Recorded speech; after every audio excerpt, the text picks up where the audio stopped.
The last 8 features 4 sides that haven't won a World Cup, plus England, which hasn't won a major tournament since 1966, the year it hosted.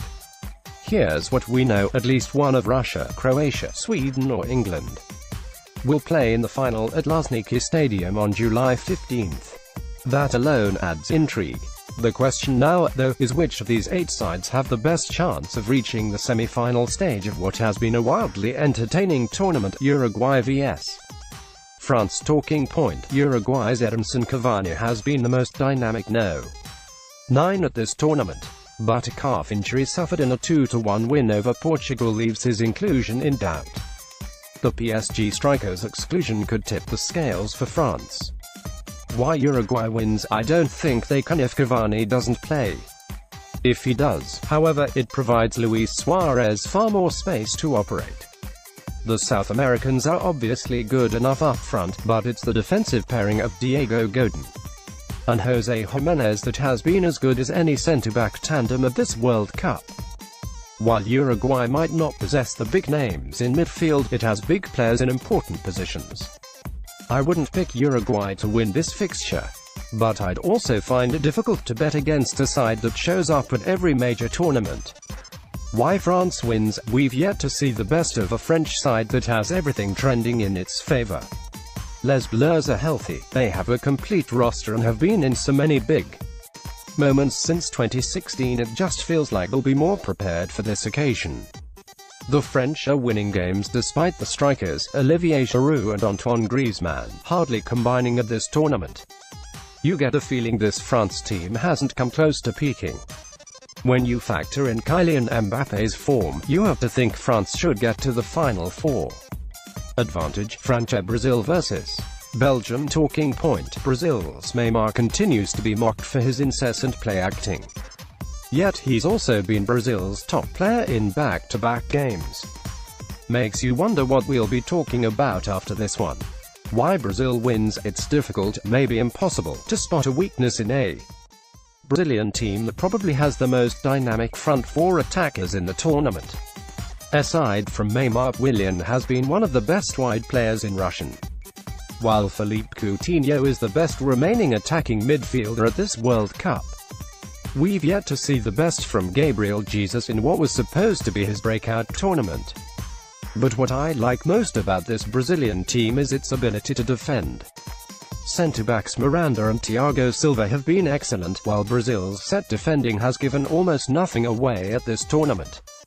Why Belgium wins? Brazil has yet to meet a side at this tournament with the number of difference makers Belgium brings into this match. Romelu Lukaku presents something different, and Belgium's 2 wide players, Eden Hazard and Dries Mertens, offer more than Mexico's Hirving Lozano and Carlos Vela. The question for head coach Roberto Martinez is whether he'll move to a more defensive posture. If he does, the Belgians have enough to stymie Brazil's attack and hit back on the counter. Advantage: Brazil. Russia vs. Croatia. Talking point: the hosts have captured the hearts of a nation. Nobody thought they'd make it this far. Is it possible they'll make the last 4?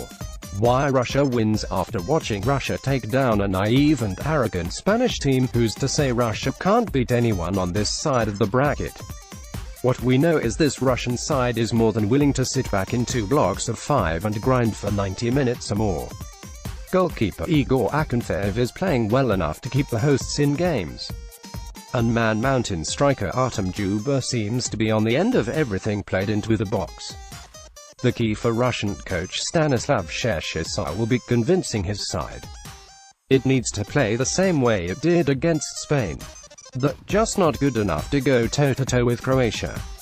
Why Croatia wins? The Croatians are just as balanced as Brazil or England, and might have the best box-to-box midfield tandem in Luka Modric and Ivan Rakitic.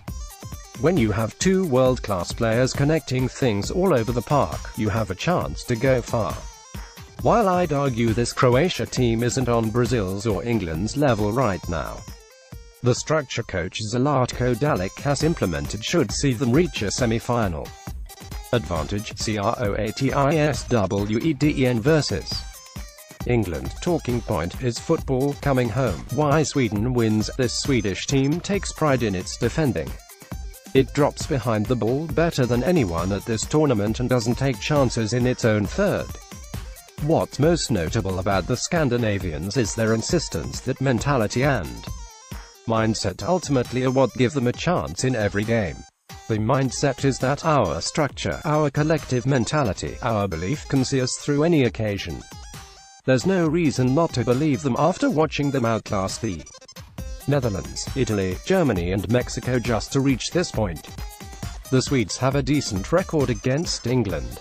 They're going to fancy themselves to stymie an England side that might not have the ingenuity to break them down.